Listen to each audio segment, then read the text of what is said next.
Fui a la graduación de médico de mi hija adoptiva y ese día ella me dijo que no estaba invitada, que no tenía derecho a estar en su ceremonia, como si yo fuera una extraña. En cambio, había llevado a sus padres biológicos, a esos que la abandonaron cuando era apenas una bebé de 3 meses. Y frente a todos, en su discurso, les agradeció a ellos por haberla apoyado siempre. Ese momento fue el más doloroso de mi vida. Sentí que mi corazón se rompía en 1000 pedazos. Me llamo Elena Vargas de Méndez. Tengo 59 años y hoy quiero contarles esta historia.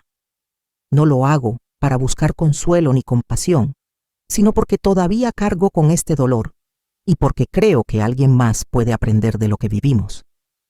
Esto sucedió hace 9 años, cuando yo tenía 50 y mi hija, Valeria, tenía 29. Antes de seguir, quiero preguntarles algo. ¿Desde dónde nos están viendo? Me llena de curiosidad leerlos.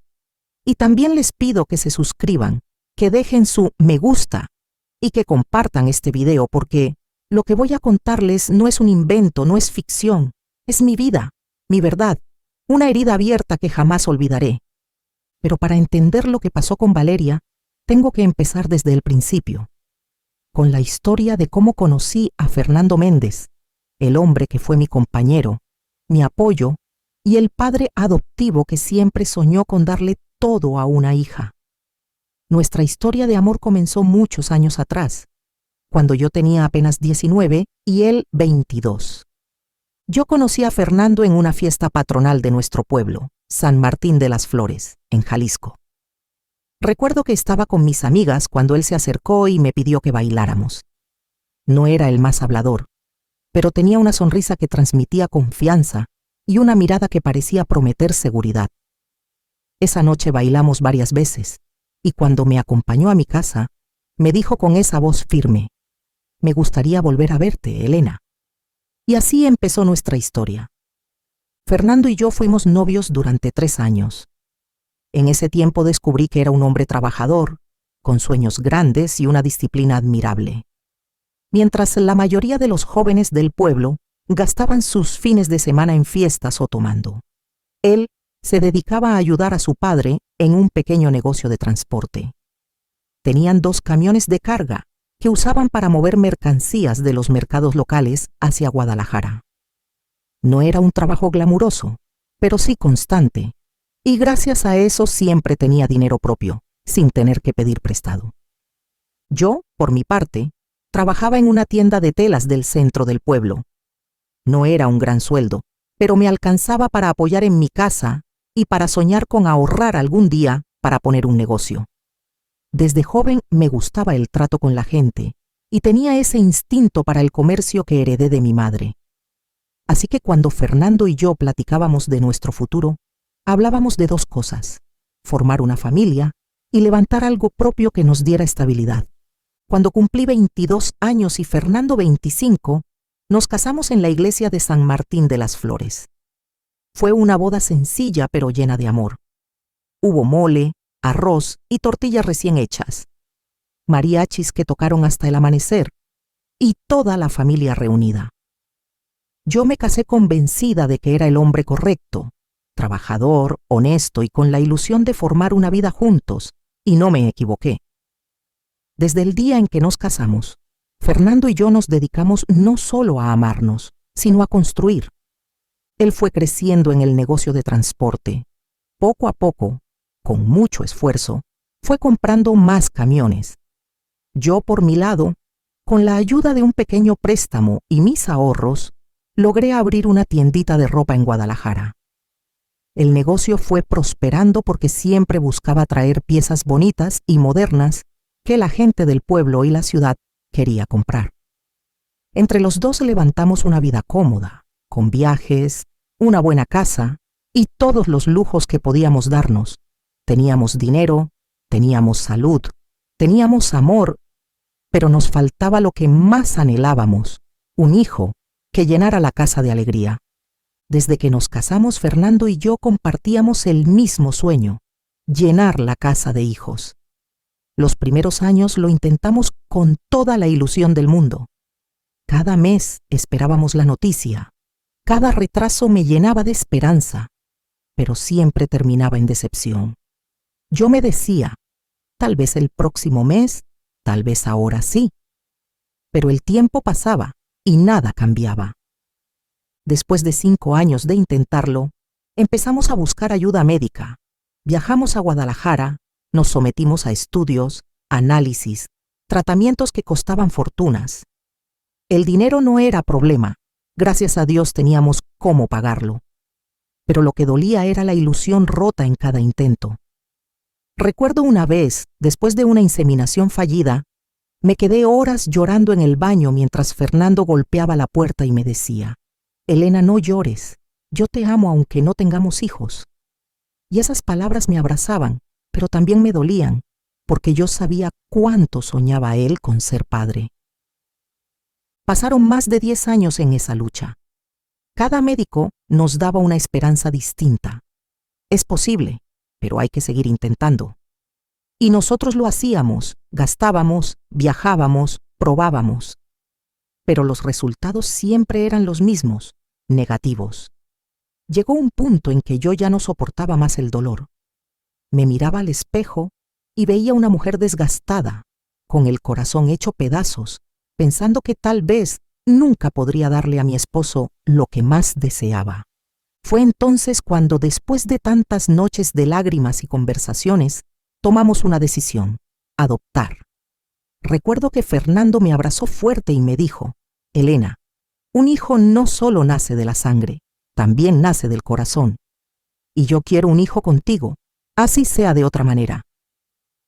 En ese momento sentí que me devolvían la vida, porque entendí que no importaba cómo llegara, lo importante era que íbamos a ser padres. El proceso de adopción no fue sencillo, pero Fernando y yo estábamos dispuestos a hacer todo lo necesario. Nos pidieron papeles, entrevistas, pruebas psicológicas, hasta visitas a la casa para asegurarse de que podíamos ofrecerle un buen hogar a un niño. Y lo entendíamos. Cada requisito era una puerta que debíamos abrir con paciencia. Yo llenaba los formularios con lágrimas en los ojos, pensando, ojalá muy pronto alguien me llame mamá. Después de meses de trámites, una trabajadora social nos llamó un día de junio. Nos dijo que había una bebé disponible, una niña de apenas 3 meses que había sido entregada porque sus padres biológicos no podían hacerse cargo de ella. Cuando escuché esas palabras, mi corazón dio un brinco. El día de la cita, me puse el vestido más bonito que tenía y Fernando me tomó de la mano mientras manejábamos hacia el centro de asistencia. Y ahí estaba ella, Valeria, una bebé preciosa, con los ojitos grandes y un mechón de cabello negro que le caía sobre la frente. La vi en la cuna, envuelta en una cobijita rosa, y sentí que el mundo se detenía. Cuando la cargué por primera vez, supe que ya era mía, que esa niña había nacido para ser mi hija. Fernando, que nunca lloraba, no pudo contener las lágrimas y me dijo con la voz quebrada, «Es nuestra hija, Elena. Llegó por fin nuestra hija». Esa misma semana la llevamos a casa. Yo había preparado su cuarto con tanto amor, cuna blanca, cortinas de colores, peluches y un móvil de estrellitas que colgaba sobre su cama. Fernando le compró todo lo que podía necesitar: pañales, carriola, ropita y biberones. Desde el primer día, Valeria se convirtió en el centro de nuestro mundo. Cada sonrisa suya era un milagro. Cada llanto era una oportunidad de demostrarle que jamás estaría sola otra vez. Los primeros años con Valeria fueron una bendición. Recuerdo su primer cumpleaños. Hicimos una fiesta enorme en el jardín de la casa. Contratamos un payaso, inflamos decenas de globos de colores y mandamos hacer un pastel de 3 pisos con su caricatura favorita. Vinieron familiares, amigos y hasta los vecinos. Todos decían lo mismo: «¡Qué niña tan alegre! Se nota que la adoran». Y tenían razón, porque en cada sonrisa suya estaba la respuesta a tantos años de lucha y de vacío. Desde pequeña, Valeria tuvo todo lo que quiso. Fernando era incapaz de decirle no. Si ella señalaba un juguete en la tienda, él lo compraba.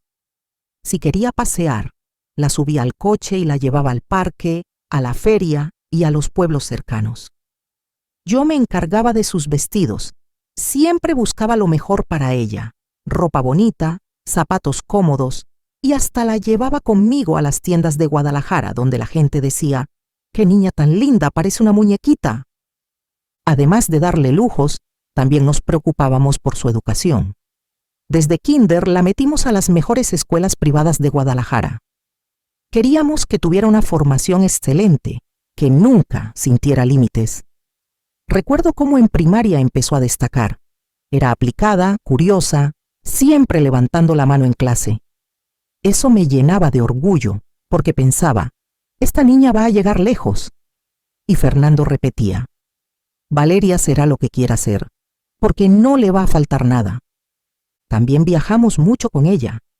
La llevamos a Cancún cuando tenía 5 años, a Disney en Orlando cuando cumplió 8, y a Europa a los 12, donde conoció París, Roma y Madrid. Valeria siempre volvía con 1000 historias que contarle a sus compañeritos.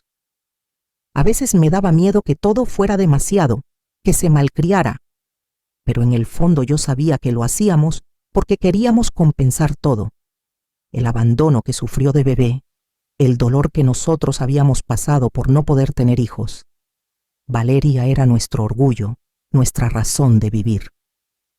La adolescencia de Valeria llegó como un torbellino.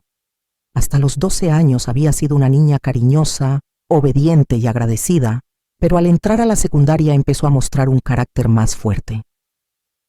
Recuerdo que, de pronto, las fiestas infantiles dejaron de interesarle y empezó a pedir cosas más caras: ropa de marca, celulares de último modelo, viajes con sus amigas. Yo trataba de poner límites, pero Fernando, como siempre, cedía a todo. «Es nuestra hija, Elena, no quiero que le falte nada», me decía. Y aunque yo a veces me preocupaba, en el fondo también me sentía culpable y terminaba consintiéndola. A los 15 años, le organizamos una fiesta de quinceañera que todo el pueblo recordaba. Hubo más de 300 invitados, mariachi, grupo norteño y hasta un vals coreografiado con sus amigos. Valeria llegó en una limusina blanca y vestida como una princesa. Yo la veía bailar con Fernando, que no podía contener el llanto, y sentía orgullo de lo que habíamos construido, pero también notaba algo: cada vez se alejaba un poco más de nosotros, como si empezara a sentir que nuestra presencia no era suficiente. En la preparatoria, la situación se intensificó. Valeria quería independencia, lo cual era normal a su edad, pero a veces esa independencia se convertía en frialdad hacia nosotros. Si Fernando la llamaba para cenar, ella contestaba molesta: «Ya voy, no me molesten». Si yo le pedía que me acompañara a las tiendas, me decía: «Estoy ocupada, no tengo tiempo».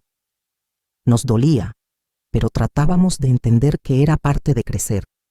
Lo que nunca imaginamos era que ese distanciamiento se volvería mucho más profundo. Porque en esos años, Valeria empezó a hacerse preguntas sobre su origen. Una tarde, cuando tenía 17, me miró fijamente y me dijo: «Mamá, quiero saber quiénes son mis padres de verdad». Yo sentí que el corazón se me encogía. Traté de explicarle que sus padres éramos nosotros, que nunca le habíamos ocultado que era adoptada, pero que habíamos sido nosotros quienes la cuidamos, quienes la amamos. Ella no me contestó, solo bajó la mirada, y desde ese día supe que algo dentro de ella había cambiado. Cuando Valeria cumplió 18 años, empezó a insistir con más fuerza en buscar a sus padres biológicos. Yo trataba de entenderla, porque al fin y al cabo era natural que quisiera conocer sus raíces, pero dentro de mí había un miedo enorme. Le dije: «Hija, tus padres somos nosotros, los que te cuidamos desde bebé». Ella me respondió con frialdad: «Sí, pero ellos me dieron la vida. Yo necesito saber quién soy de verdad». Esas palabras me dolieron como una puñalada, porque parecía que todo lo que habíamos hecho no valía. Con ayuda de una amiga, Valeria logró localizar a su madre biológica, María Ortega, y a su padre, Julián Ramírez. Recuerdo el día que nos lo anunció en la cena. Ya los encontré y voy a verlos. Fernando y yo nos miramos en silencio, sabiendo que no podíamos detenerla, pero con el alma encogida. Le preguntamos si quería que la acompañáramos, pero ella dijo, no, esto lo tengo que hacer sola. Esa noche casi no dormimos, pensando en cómo la recibirían esas personas que un día la dejaron atrás. El primer encuentro con ellos fue un golpe de realidad para mí. Valeria volvió emocionada diciendo, son maravillosos, me quieren conocer, me extrañaban, me aman. Yo la escuchaba y me mordía los labios, porque algo dentro de mí me decía que no era tan simple, y no me equivoqué. A las pocas semanas, María y Julián empezaron a aparecer más seguido. Venían a visitarla, sí, pero siempre con un tono lastimero. «Ay, hija, la vida nos ha tratado mal, no tenemos ni para pagar la renta». Valeria, con su corazón noble, empezó a darles dinero. Al principio eran cantidades pequeñas, pero después se volvió costumbre. «Mamá, papá, ellos necesitan mi ayuda», nos decía. Fernando trató de hablar con ella. «Valeria, ten cuidado. Ellos ya tomaron una decisión una vez, abandonarte. No permitas que ahora jueguen contigo». Pero ella se enojaba. Nos decía que no entendíamos, que solo queríamos alejarla de su verdadera familia. Y así, poco a poco, el lazo con nosotros empezó a debilitarse. Con el tiempo, lo que empezó como una ayudita se convirtió en un hábito peligroso. María y Julián, los padres biológicos de Valeria, ya no solo pedían para la renta o para comida. Ahora querían cosas más grandes, dinero para un carro, para viajes, para negocios que nunca existían. Y lo peor era que Valeria accedía. Una vez incluso les compró un auto usado, y cuando Fernando le preguntó si estaba segura de lo que hacía, ella respondió, «Ellos son mi familia, papá. Es mi obligación ayudarlos».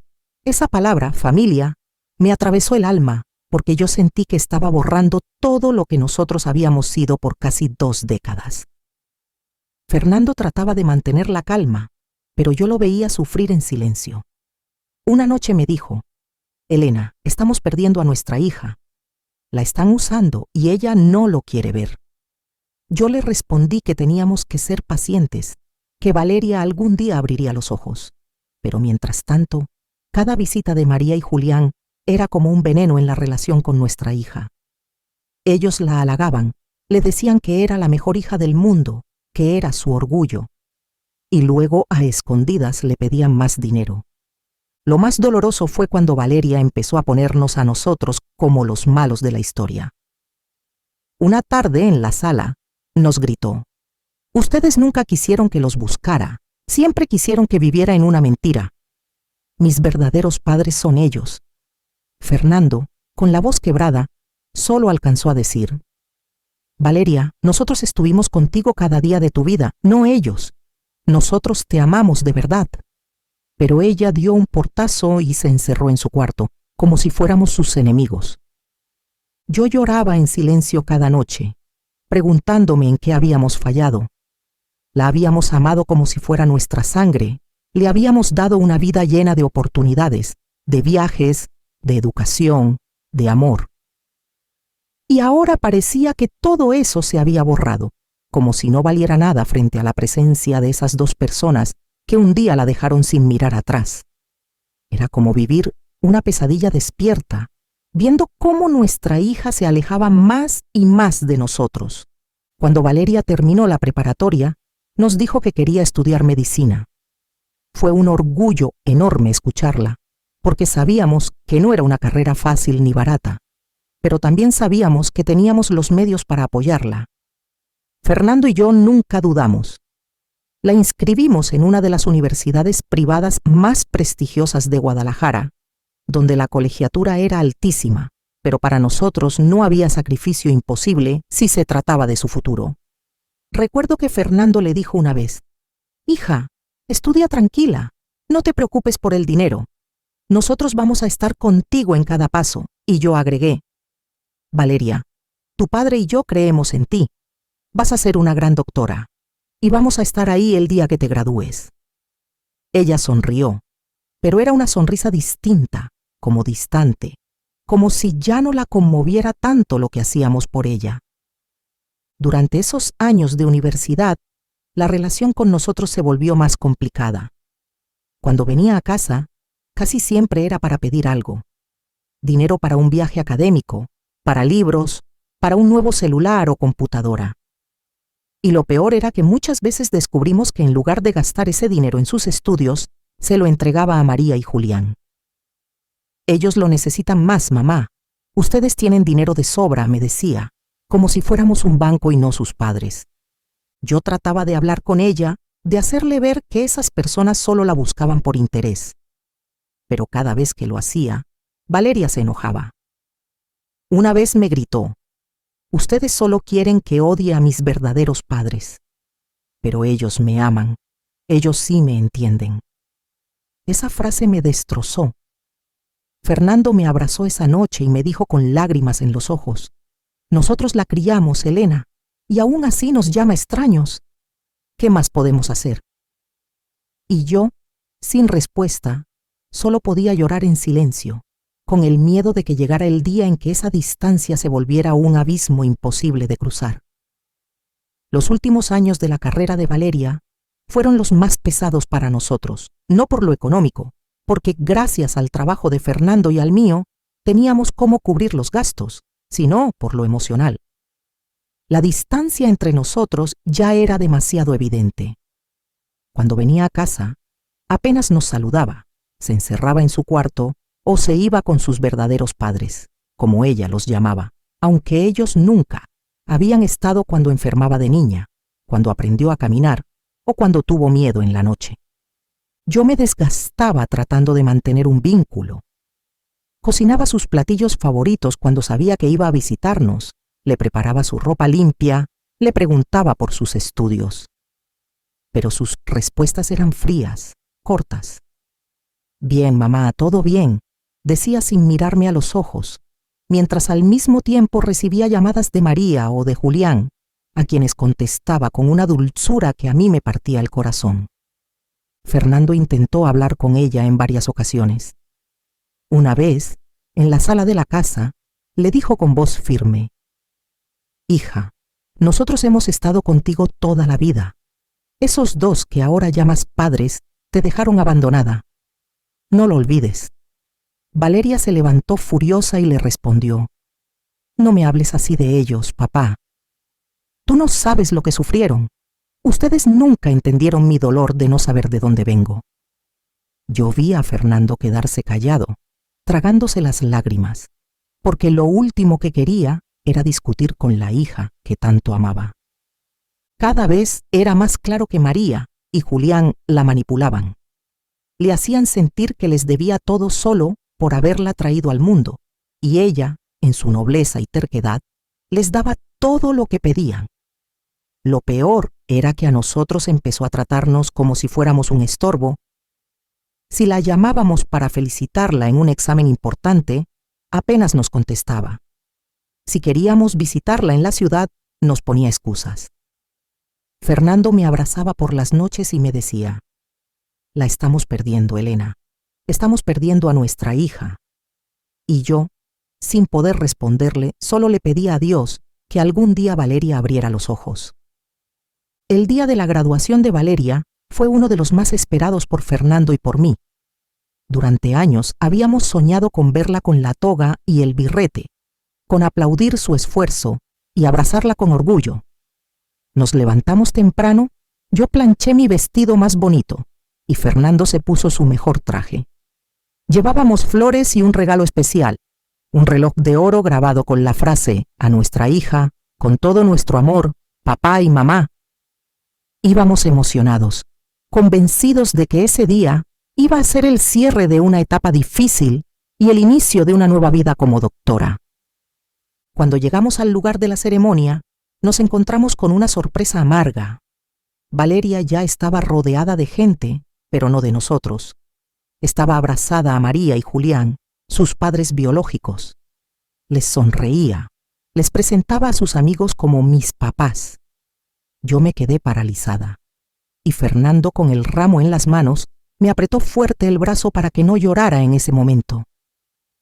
Caminamos hacia ella con una sonrisa temblorosa, pero cuando intentamos acercarnos, Valeria nos detuvo con la mirada fría y nos dijo en voz baja: «No se acerquen, ustedes no están invitados». Sentí que el mundo se me vino encima. Fernando, con la voz quebrada, le dijo: «Hija, ¿cómo que no estamos invitados? Nosotros pagamos tu universidad, hemos estado en cada paso». Y ella, mirándolo a los ojos, respondió: «Ustedes no son mis padres. Ellos sí lo son. Ustedes solo fueron quienes me criaron». Yo no supe qué hacer. Solo me quedé helada, con las flores apretadas en las manos. Lo más cruel vino después, cuando Valeria subió al estrado para dar su discurso de agradecimiento. Frente a todos, con lágrimas en los ojos, miró hacia María y Julián y dijo: «Gracias, papá. Gracias, mamá, por estar siempre conmigo y por darme fuerzas para llegar hasta aquí». No hubo ni una sola palabra para nosotros. Yo bajé la mirada, tratando de que nadie viera mis lágrimas, mientras Fernando se mantenía de pie, rígido, con la cara endurecida, como si se hubiera congelado por dentro. Ese día, nuestra hija nos mató en vida. Después de la graduación, Fernando y yo regresamos a casa con el alma destrozada. No hablamos en todo el camino, solo nos miramos en silencio, entendiendo que habíamos perdido a nuestra hija. Mientras tanto, Valeria se fue con María y Julián a celebrar. Esa noche recibí mensajes de vecinos que estuvieron presentes. Me decían que no entendían cómo ella pudo ignorarnos así, sabiendo todo lo que habíamos hecho por ella. Pero yo no tenía fuerzas para responder. Lo único que hacía era llorar, preguntándome en qué habíamos fallado. Los meses siguientes fueron una confirmación de lo que siempre temimos. Ahora que Valeria era doctora, con un sueldo bueno y un futuro prometedor, María y Julián se aprovecharon aún más. Primero le pidieron ayuda para remodelar su casa. Luego, que les comprara un coche nuevo para poder visitarla más seguido. Después, que los apoyara en un negocio inexistente que se suponía iba a darles ingresos. Y Valeria, todavía cegada, accedía a todo, convencida de que era su deber como hija. Fernando intentó acercarse de nuevo. Le escribió un mensaje largo, lleno de amor, recordándole que nosotros siempre estaríamos ahí para ella, sin importar lo que dijera o hiciera. Valeria no respondió. En cambio, nos enteramos que había comprado boletos de avión para llevar a María y Julián a Cancún, en un viaje de lujo, como si fueran los reyes del mundo. Ver eso fue como un cuchillo en el corazón. Los mismos que la abandonaron ahora disfrutaban de su esfuerzo, mientras nosotros éramos tratados como extraños. Pero pronto las cosas empezaron a cambiar. María y Julián se volvieron cada vez más descarados. Ya no pedían con humildad, sino con exigencia. «Tienes que ayudarnos, hija, es tu obligación», le decían. Valeria al principio no lo notaba, pero con el tiempo empezó a sentirse presionada. Una noche vino a visitarnos, algo que no hacía desde hacía meses, y me dijo con un suspiro: «Mamá, a veces siento que nunca es suficiente para ellos». Yo la miré a los ojos y con lágrimas contenidas le respondí: «Porque para ellos nunca lo será, hija. Porque ellos no te buscan por amor, sino por interés». El quiebre definitivo llegó un domingo por la tarde. Valeria había ido a visitar a María y Julián, como acostumbraba, y Fernando y yo nos quedamos en casa. Esa noche regresó distinta. No traía la misma sonrisa de siempre, más bien venía pálida, con los ojos rojos como si hubiera llorado. Yo la recibí en la sala y le pregunté qué había pasado, pero me dijo que estaba cansada y se encerró en su cuarto. Al día siguiente, con voz temblorosa, nos contó la verdad. María y Julián le habían pedido que les pusiera una casa a su nombre. No una ayuda, no un préstamo, sino una casa completa en una zona buena de Guadalajara. «Ya eres doctora, hija, puedes darnos eso sin problema. Después de todo somos tus padres», le habían dicho. Valeria les respondió que no podía, que estaba empezando su vida, que tenía planes propios. Fue entonces cuando María, con un descaro que helaba la sangre, le contestó: «Si no haces esto por nosotros, entonces nunca nos quisiste de verdad. Te dimos la vida. Lo mínimo que puedes hacer es devolvernos algo». Ese chantaje la quebró. Por primera vez, Valeria sintió que no la estaban tratando como hija, sino como una billetera. Me dijo entre sollozos: «Mamá, nunca me habían hablado así. Sentí que me estaban comprando, que lo único que valgo para ellos es lo que les puedo dar». Yo la abracé fuerte, sin reproches, solo con amor, y le respondí: «Eso es lo que Fernando y yo siempre quisimos que entendieras. El amor verdadero no se compra ni se exige, se da sin esperar nada a cambio». Esa noche Valeria lloró como cuando era niña. Se acurrucó en mis brazos, y aunque habían pasado años desde la última vez que lo hacía, yo la sentí otra vez como mi pequeña. En ese momento supe que finalmente estaba viendo la verdad, aunque me dolía que tuviera que descubrirlo de una manera tan cruel. Por primera vez en mucho tiempo, Valeria dejó de llamarlos papá y mamá, y con voz quebrada los nombró por su nombre: María y Julián. Pasaron unos días de silencio después de aquel episodio. Valeria apenas salía de su cuarto, iba al hospital a trabajar y regresaba con el rostro apagado. Una noche, mientras Fernando y yo cenábamos en la cocina, la vimos entrar con los ojos llenos de lágrimas. Se sentó frente a nosotros y después de unos segundos de silencio, rompió a llorar como nunca. «Perdónenme, por favor, perdónenme por todo lo que les hice», dijo entre sollozos. Yo la miré sin entender al principio. Valeria tomó nuestras manos y siguió: «Me cegaron, me hicieron creer que ellos me querían, y yo fui tan tonta que les di todo lo que me pedían. Los traté a ustedes como extraños, cuando son los únicos que han estado conmigo siempre. Me duele tanto haberlos humillado, haberlos despreciado, pero hoy entiendo que ustedes son mis verdaderos padres». Cada palabra suya me atravesaba, porque era todo lo que había soñado escuchar desde hacía años. Fernando, con lágrimas en los ojos, le acarició el rostro y le dijo con voz firme pero dulce: «Hija, tú siempre fuiste nuestra. Nunca necesitaste pedirnos perdón. Nosotros te amamos desde el primer día que te cargamos en brazos, y aunque nos dolió verte alejarte, nunca dejamos de amarte. Siempre serás nuestra hija, Valeria, pase lo que pase». Yo asentí, con la garganta cerrada por las lágrimas, y la abracé con todas mis fuerzas. Ese abrazo fue distinto. No era el de la niña malcriada ni el de la joven confundida, sino el de una mujer que por fin entendía de dónde venía su verdadero amor. Valeria lloraba en nuestros brazos, repitiendo una y otra vez: «Perdón, mamá. Perdón, papá, los amo». Y en ese instante, todo el dolor de los últimos años se transformó en algo más, en la certeza de que, aunque nos habían hecho sufrir, al final habíamos logrado lo más importante: que nuestra hija comprendiera quiénes eran sus verdaderos padres. Hoy, con 59 años, después de todo lo vivido, puedo decirles algo con el corazón en la mano. Ser madre no es dar la vida biológicamente. Ser madre es criar, cuidar, amar sin condiciones. Yo no llevé a Valeria en mi vientre, pero la llevé siempre en mi alma, en mis desvelos, en mis oraciones, en cada sacrificio que hice por verla feliz. Y aunque me dolió que un día me llamara extraña, también entendí que el amor verdadero, tarde o temprano, se reconoce. Quiero que las personas que me escuchan hoy reflexionen. No siempre quienes te dan la vida son tu familia.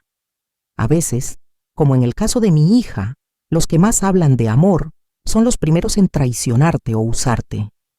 Y otras veces, quienes llegan después, quienes no comparten tu sangre, son los que están en tus momentos de enfermedad, de miedo, de sueños, y los que nunca te abandonan.